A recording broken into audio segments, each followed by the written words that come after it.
from the 7 Action Newsroom.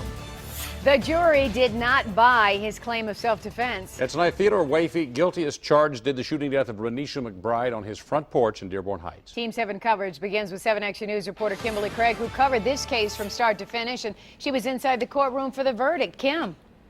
And Carolyn and Stephen, there was no emotion shown on Theodore Wafer's face, and after 7.5 hours of deliberating, the jury agreed with prosecutors that Theodore Wafer was lying about critical details to save his own skin.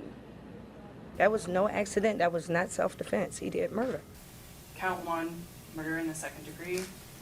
Guilty of murder in the second degree.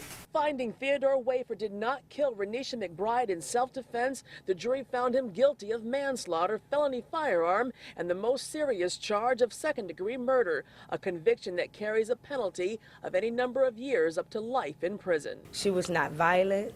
She was a regular teenager, and she was well raised and brought up with loving family, and her life mattered. Moments after the jury found Wafer guilty on all counts, his defense attorney asked that he not be sent to the Wayne County Jail. Cheryl Carpenter wanted Wafer to remain free on bond until sentencing. It would be more of a risk to his safety and everybody's safety if you do remand him right now to the Wayne County Jail.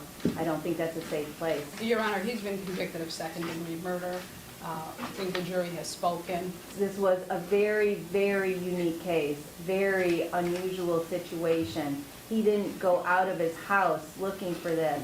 It's not somebody who's going to go on a rampage if you let him out here. This is a quiet, introverted man, Your Honor, who is now been convicted of murder too, but that doesn't change who he is, and he won't change, Your Honor, in these 2 weeks. After discussing the matter privately with all of the attorneys, Judge Dana Margaret Hathaway ordered Wafer into custody, but for now allowed for him to be held at another facility. People have a right to bear their arms and everything else, but you have to do it with reason and responsibility, you know, not just murder somebody, you know, when it's not justified.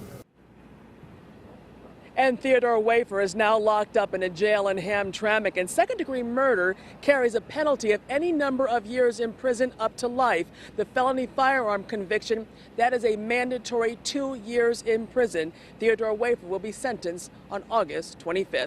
In downtown Detroit, Kimberly Craig, 7 Action News. All right, thanks a lot, Kim. And the neighborhood where that tragedy unfolded has been keeping a very close eye on this case. 7 Action News reporter Kim Russo continues our coverage tonight with reaction live from Dearborn Heights. And what are neighbors saying this afternoon, Kim?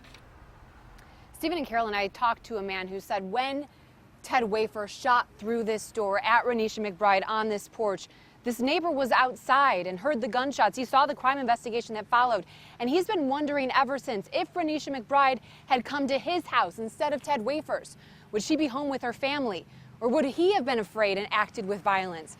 The defense during this trial tried to convince the jury that Renisha was out of control, that she drank, did drugs, got in a car accident and refused help before walking to Ted Wafer's house, that she was acting erratically and caused this. Prosecutors convinced the jury Ted Wafer was the one out of control when he pulled the trigger from inside his house as she banged on his door. The neighbor I talked to who heard the gunshot, who saw the scene and knew Ted Wafer, can't wrap his mind around the fact that Ted Wafer is now a convicted murderer. Justice has to be served somehow. If somebody lost a life. Basically, from my point of view, he seemed like a good guy, nice guy. I mean, nothing against him whatsoever.